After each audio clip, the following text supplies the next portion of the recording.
আমরা প্রায় ১৬ বছর আমরা কথা বলতে পারিনি। এই স্বৈর শাসকের আমরা জুলুম নির্যাতনের শিকার হয়েছিলাম। রাস্তাঘাটে মিছিল কিছুই করতে পারিনি।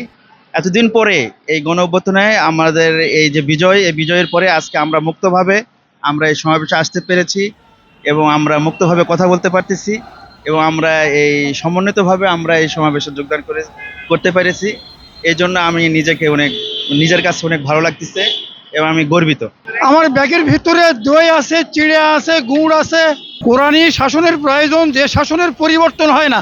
মানুষের তৈরি শাসন দ্বারা মানুষের উন্নয়ন বা মানুষের মুক্তি আসতে পারে না।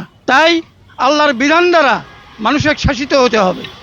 এতে হিন্দু, বৌদ্ধ, খ্রিস্টান সবাই সম্মিলিতভাবে বসবাস করতে পারবে এবং শান্তিতে বসবাস করবে।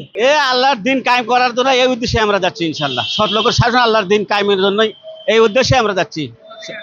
আমরা আসছি গাইবান্ধা থেকে আসছি। আল কোরআনের আলো এই ইসলামের রাষ্ট্র কায়েম করার লেগে আমরা এখানে আনন্দ করতে আইছি, এটাই চাই। জামাত ইসলামের কর্মীরা সব আমরা একত্রে হচ্ছে, আমার কাছে খুব ভালো আনন্দ লাগতেছে। ইনশাল্লাহ আমরা জয়যুক্ত হব, আমরা নির্বাচনে সফল হব। আমাদের জামাত ইসলামের অবস্থান ভালো। আমরা কোনো অন্যায় করি নাই, অন্যায়ের প্রতিবাদ করি। আমরা বহুত নির্বাচন হয়েছি, নির্যাতিত হয়েছি। এই নির্যাতিত তো আমরা ভাষায় প্রকাশ করা যায় না, এত নির্যাতিত হয়েছি আমরা। এই দীর্ঘ 16 বছরে যা নির্যাতিত হয়েছি।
পুলিশের কৃষকের